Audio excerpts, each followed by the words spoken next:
Thank you. Thank you very much. And good morning, ladies and gentlemen.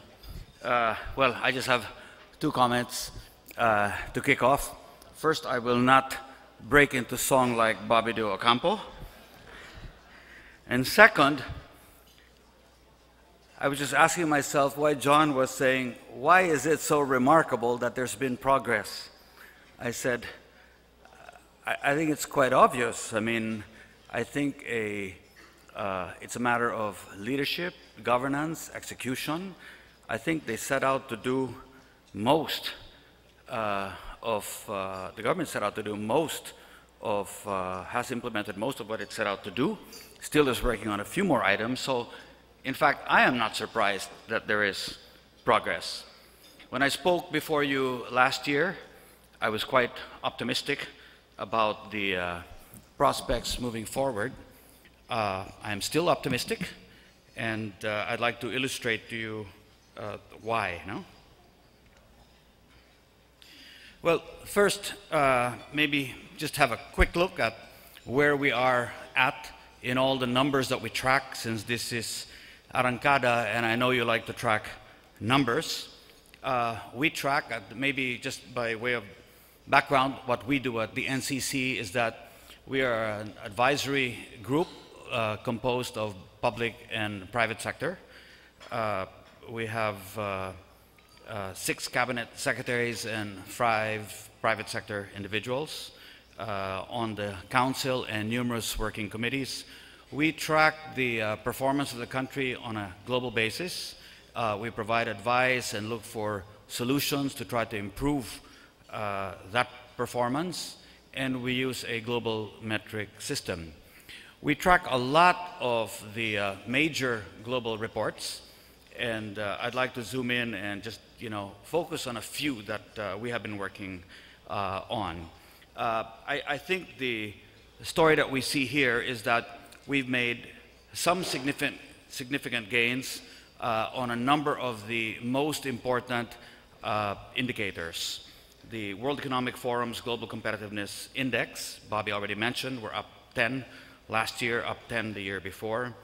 The ease of doing business, we are flat for the last 3 years now. World Competitiveness Report of IMD, we're down marginally and should be coming up with a report in the next few months. Corruption Perception Index, the measure of governance and anti-corruption efforts, we're up 24 in the last year on Transparency International. Economic Freedom Index, we're up 10 in the last year.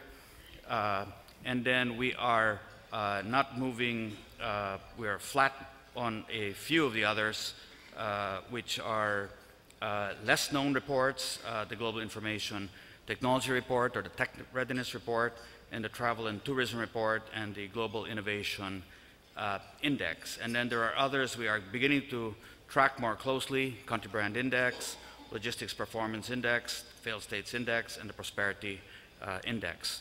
But the ones at the top are the ones that are most important to us.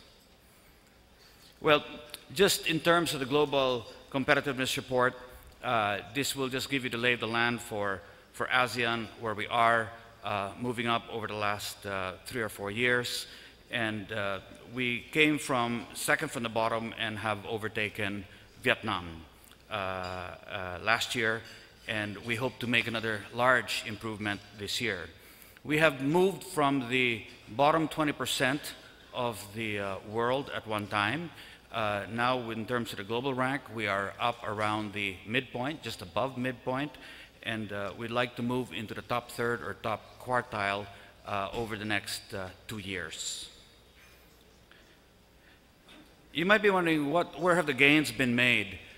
Well, if we take a look at the Global Competitiveness Index, there are 12 major categories which are measured, and then those are broken out into 114 indicators, different line items. By the way, we track all 114. We map them out against which agency is in charge of which indicator, and we work closely with each agency to improve certain indicators.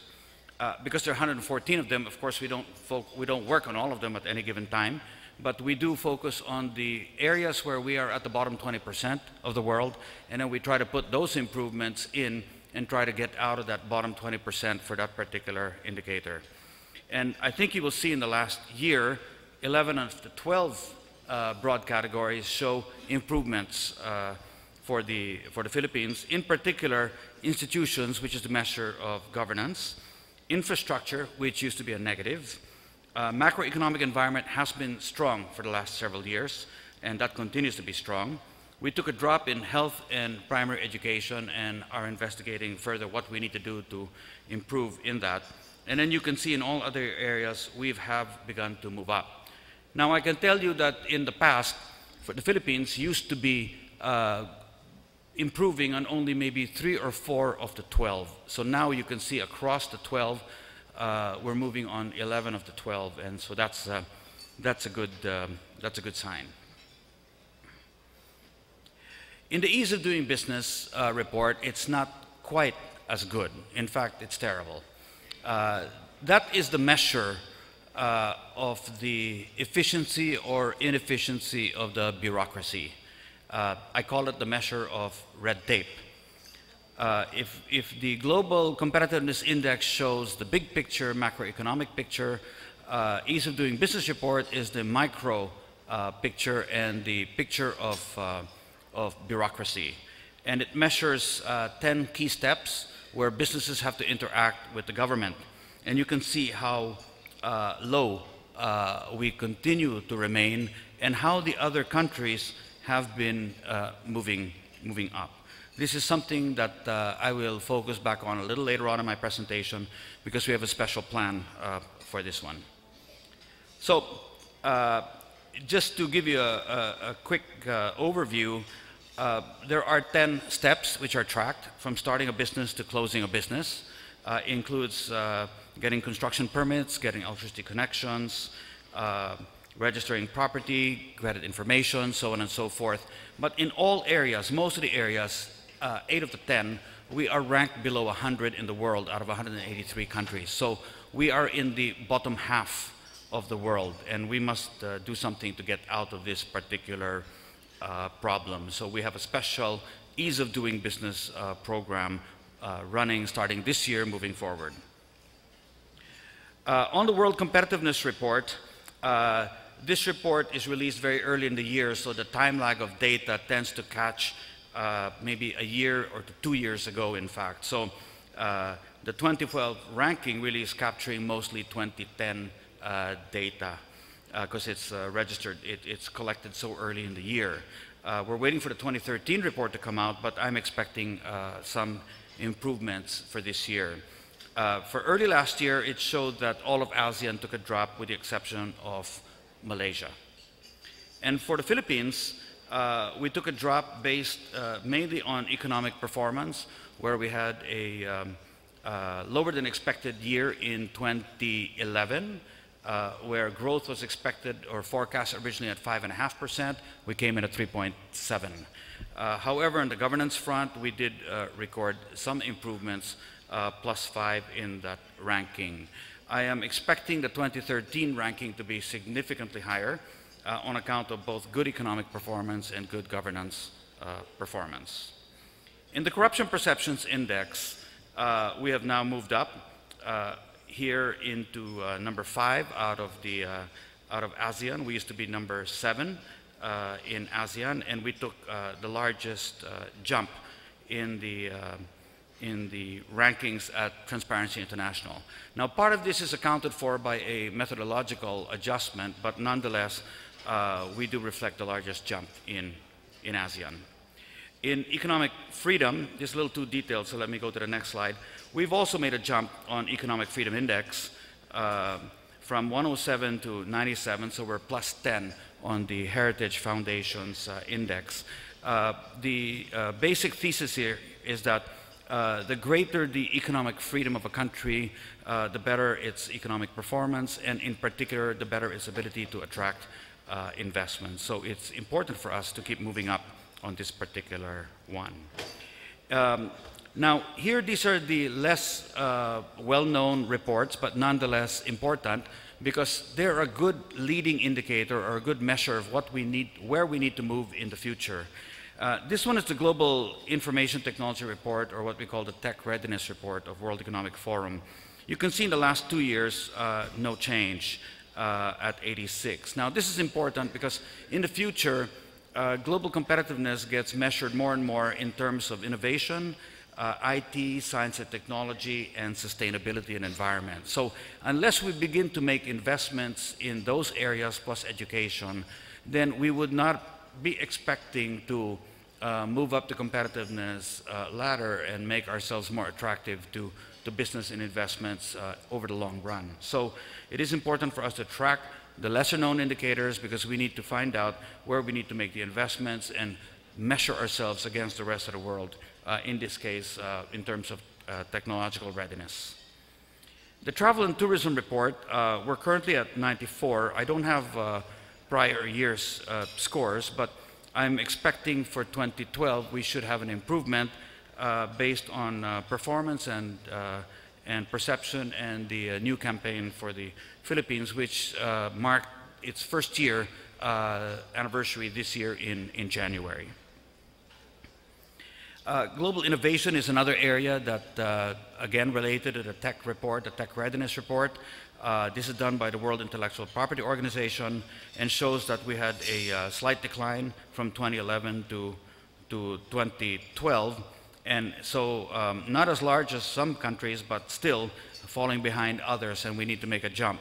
This is a measure of innovation, science and technology, basic research in the sciences, not only in IT. So this is important from the point of view of building up intellectual property and innovation capacity. Logistics Performance Index, this is a measure of efficiency or inefficiency of moving goods in and out of the country, cost and time to different parts of the world. This is measured by World Bank, and this is something where we took a drop and need to address the issues and analyze the data much more closely. So,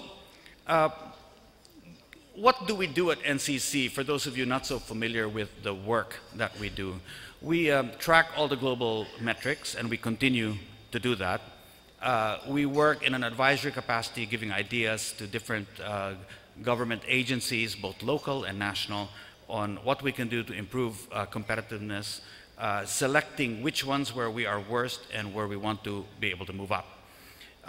In particular, we're looking at the ease of doing business improvements because that's the area, as I pointed out to you, where we have not been making the moves that we want to make. We've also started a program on regional competitiveness committees, setting up smaller councils across the country because we feel that these are the building blocks of national competitiveness. Through DTI and BOI, they've started a program to set industry roadmaps in the way that BPAP, SAPI, the automotive industry, and others have begun to put together industry roadmaps of 5 to 10 years so that it becomes easier for government to plan, but it also sharpens the thinking of where we really want to go strategically for the country. And finally, we try to put this all together in a national competitiveness assessment and plan. So, what are we tracking? Well, we are going to continue to track World Economic Forum and the IFC Ease of Doing Business report. The key areas we track on Global Competitiveness Index are the items on the left side, governance and bureaucracy. We need to improve some more. Infrastructure, of course. We need to hold the improvements in macroeconomic management and return to a plus on education and health. Labor markets, we were negative in the past. We've begun to move up on that one. Tech readiness and innovation, as I mentioned to you, we need to really put a program investing in that long term because that is a long-term play.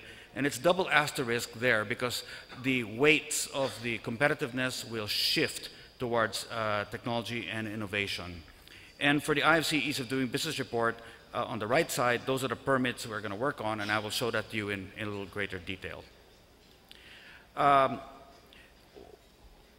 Let me jump first to regional competitiveness committees. We started these committees. They're just like the NCC. They're public and private across the region.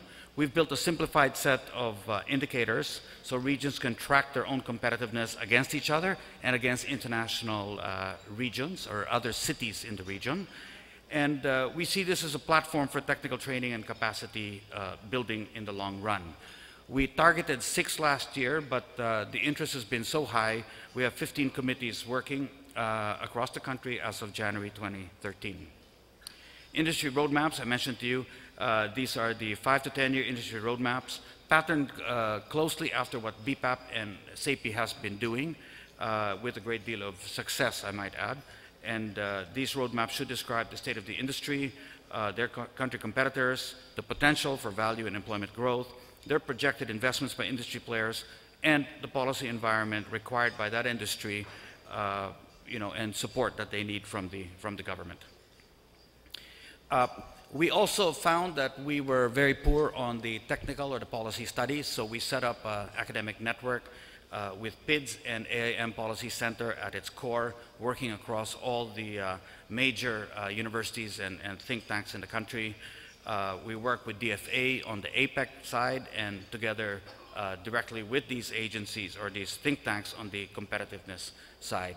The idea is not to churn out theses, but to churn out policy papers which will provide information and assistance and advice for policymakers and government to make decisions. A number of you are participating in our working groups, and we always, it's an open invitation to join us at the working group level. We have 11 existing working groups, some more active than others, and we've added a new working group on agribusiness and trade logistics as of a few months ago in partnership with IFC. And then now we're putting this all together in the annual assessment of performance indicators, a part of which I've shown you here. And we're linking these indicators to the 6-year Philippine Development Plan. So today, in fact, this afternoon, I'm going to the first meeting of the midterm review for the PDP, the orientation meeting for government agencies, so they can go through a more detailed set of indicators which we plug into each chapter of the Philippine Development Plan. The emphasis is on execution and delivery rather than on another plan. It's so important. We have many plans, but we're poor on execution. We need to improve on the execution front and then begin to create a long-term strategic plan, mindful that each of these must have an annual operating plan, because if we have a plan with no execution or action plan, we basically have nothing. So those are the building blocks that we have gone through. I won't go through all of this now because this is going to be quite long, and I'll leave a copy with you in Arangkada because this is our own performance scorecard for NCC, what we've done and what the status is for each of these things. So let me just run through these kind of quickly. Some of it has been mentioned already. Maybe I'll just focus on those. CIQ issues dealt in August of 2012. At DA, at the Economic Cluster, at Department of Finance, that was done. The CCT for the airline and tourism industry, partially done with the support here of Secretary Jimenez and Secretary Purisima at Finance and at Congress, but it only applies to passengers and not yet to cargo. Decongestion of Port of Manila and the shift to Batangas and Subic, we've got some changes in place, but not enough, and obviously still no effect on the traffic at Manila and on the lack of use at Subic and at Batangas. Airport Category 2 audit has just been completed. A audit report is pending, and we're waiting for that to come out. Those of you who read one of the newspapers yesterday said that the country failed the audit. CAAP has issued a letter and a comment against that paper that no report has been issued. In fact, the report was generally positive, and they're waiting for the final report. So these are the ones, but let me now just zoom in, and I will leave this with John and the rest of the Arangkada staff on what we do. Let me just zoom in on one final item because it's such an issue that's brought up often, which is the ease of doing business or the lack of ease of doing business, what I call the measure of red tape in the country. What we've done, and give an idea of the level of detail the staff works on at NCC, is we mapped out all the global ranks of the rest of ASEAN for all the 10 indicators. from starting a business to resolving insolvency. So you can see, for instance, Singapore, which is the #1 in the world for the last 7 years in the Ease of Doing Business report, in starting a business, they're #4 in the world, dealing with construction permits, #2, so on and so forth, you see going across the top. The Philippines is down below, and you can see our ranks for each of those same items. No? 138 in the world, 161 in starting a business, and going across from left to right. So getting this data allows us to benchmark who are we going to emulate and which one do we go after in terms of copying a practice. So for the Philippines, that we have set targets for each of our indicators for all 10. So the first column is our indicator rank.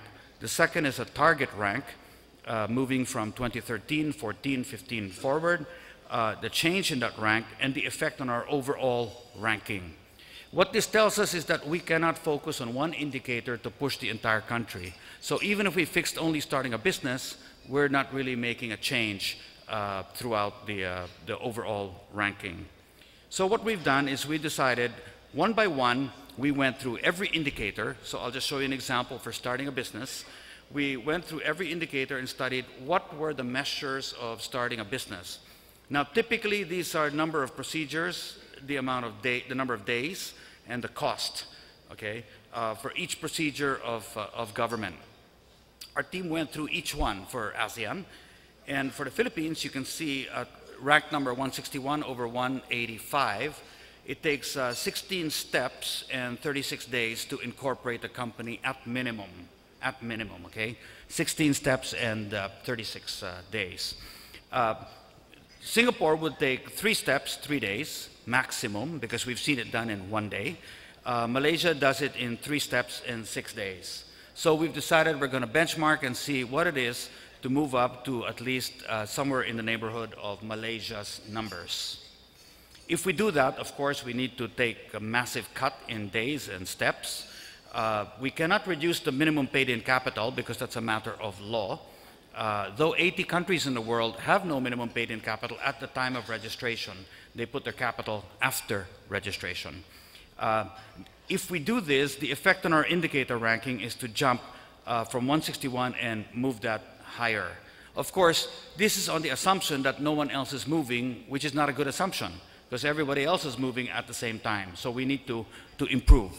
But you can see that it would have an impact on our global ranking, moving it up from 138 to roughly 117. Now, to do all this, we've identified which agencies are in charge of these steps and these actions. They are the SEC, Quezon City, which is the city measured by IFC, SSS, the Social Security System, the Philippine Business Registry, BIR, PhilHealth, and Pag-ibig. So we've talked with all these agencies, what can we do to cut the number of steps? We cannot remove paid-in capital, though we'd love to, but that's not possible. That requires an act of Congress and, of course, some work from the SEC. But if we do that, we've analyzed now all the procedures, the time to complete, and then the associated cost per procedure. So this has been done together with IFC, looking through all the steps. So now we need to analyze and see and cut which is unnecessary, which ones can we streamline, which ones can we automate, which ones can we compress down to 3 days, 3 steps and 6 days or lower, from the current 16 days, 16 steps and 36 days. So looking at all these, we've identified 4 big impact indicators where we feel we can make a big jump, because we've analyzed all 10, but these are the ones where we get the largest jumps. Starting a business, getting credit information, protecting investors, and resolving insolvency. So in starting a business, we were already working with the agencies I mentioned, SEC, SSS, BIR, PhilHealth, Pag-ibig, and the Philippine Business Registry of DTI. So that's moving on. Getting credit is all about credit information. We're working with the Credit Information Corporation, that's a GOCC, together with the private credit bureaus as a group to provide more credit reports, both positive and negative, including access by people whose reports are covered there. No? Protecting investors is essentially working with the Securities and Exchange Commission and the Philippine Stock Exchange, looking at laws which protect investors, particularly minority investors. And finally, resolving insolvency has to do with filing of bankruptcy. We're working with the Supreme Court, Department of Justice for the issuance of the implementing rules and regulations so that we can move on that, because that is a key measure for ease of doing business. We're looking at the other things as well, but we're primarily focused on these four, plus the paying taxes actually, which is cumbersome. You can see it right below protecting investors. We're ranked 143rd because it takes so many steps to file taxes, because it's a manual operation. So we're working on the automation of payment of taxes and of PhilHealth payments and of SSS. If we do that, our ranking would jump rather high. You know? So that just gives you an idea of the level of detail that our team is working, how they work with the agencies. So far what's been done is we've presented this game plan, and it's been approved by the Economic Cluster last year. We're working, as I mentioned, with all the agencies that I enumerated to operationalize this plan. We've conducted dialogues with all the agencies, plus the report generators or survey respondents in the private sector and the public sector for this particular report. The data collection period is ongoing right now.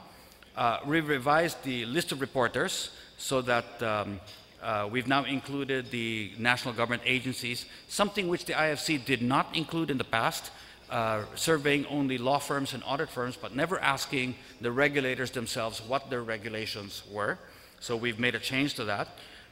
We've created our task force to ensure that the game plan is being carried out as planned. And we've conducted video conferences with IFC Washington to establish our connections, our network, and to ensure that reports are received and logged in properly at IFC Washington, where the analysts are, because they are not here in Manila. And we are working with Ambassador Joey Quisha at the Philippine Embassy in Washington, who has also assigned a small team of people working directly with IFC Washington.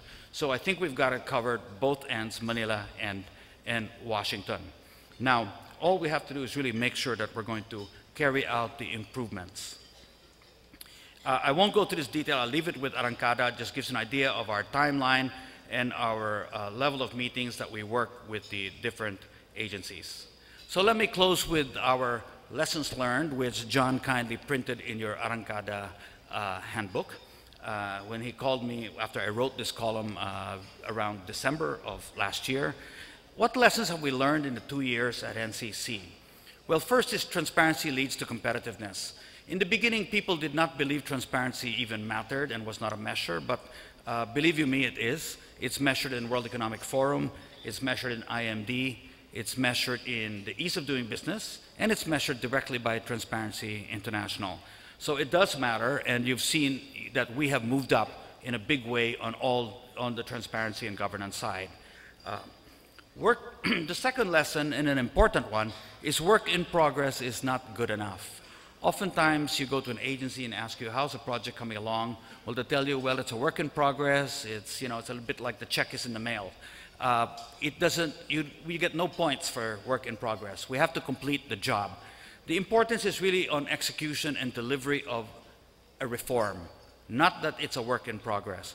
And execution and delivery is not a piece of paper, not an executive order, not a law. It actually has to be enforced, implemented, and measured. We need to provide statistics to show how many people or businesses are using a particular measure. That's what we do at NCC. We're finding that you can see from the report that I showed you, it requires teamwork.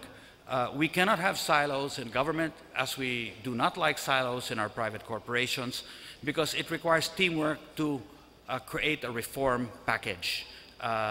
Very few problems can be addressed by a single agency these days. It requires too much coordination.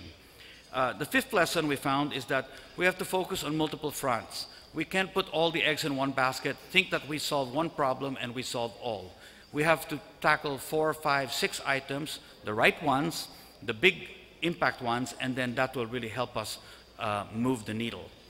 The sixth lesson is the competition never sleeps. As much as we are working hard to move our numbers up, we have to assume, and we know for a fact, that all the countries, particularly those in ASEAN, are moving very fast.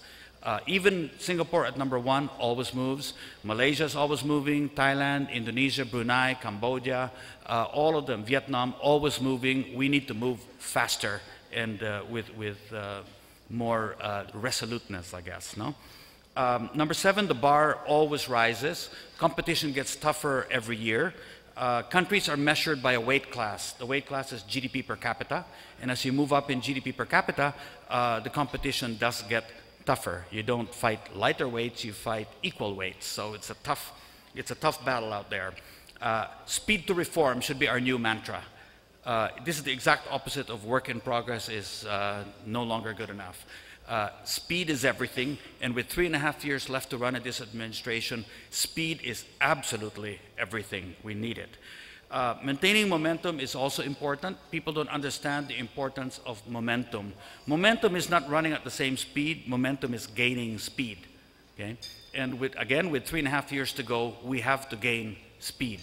And momentum is a benefit in itself. It yields a lot of pluses for us. No? So one of the dangers I tell my staff is after 2 good years is that we tend, there's a danger of relaxing and leaning back and say, well, we're really good. Well, the fact is we aren't. We look at our numbers, we need to keep working. As Bobby said, we can't rest on our laurels. And finally, we need to embed and institutionalize change. You'll hear the government secretaries, the cabinet secretaries talk about this often, the irreversibility of reform. We need to really make all the reforms today stick, and they need to be irreversible. And that responsibility, again, as Bobby had said earlier, it's not purely a responsibility of government because we need to make sure they stick. Our role is essentially we're the constituency who asks and demands for change. Without that constituency, government will not be motivated or will not even know which reforms to follow. So we need to be that constituency, and we need to be a noisy constituency. Institutionalization is important, and irreversibility of reform is important. So, to sum up, I am extremely optimistic. I've seen from the private sector, I've seen how the government agencies work, how well coordinated and committed they are in working with us to make the change. We need to put more people on the job from the private sector together with the government to solve these problems. We only have 3 years actually to do it because we lose half a year now, half a year later, so it's maybe 2.5. We need to really scramble and maintain momentum and speed, focus on execution and delivery. And finally, I'd like to suggest, I know a lot of people always like to look at the negative. I take a look at what we have, and I say the glass is half full. And actually, if you take a look at this wine glass, because of the shape, I'd say maybe it's more than half full. The glass is filling. We need to make sure we keep on filling this glass. It is not half empty. It is not being emptied. It is getting full. It is getting filled. We have our job to do to help it get filled. I'm very optimistic it can be done because I've seen it come up from very low numbers in the last 2 years. We've been able to move it up. So I look forward to recruiting a lot of you in the room to join me at the NCC, help get us into that top third or top quartile. Thank you very much.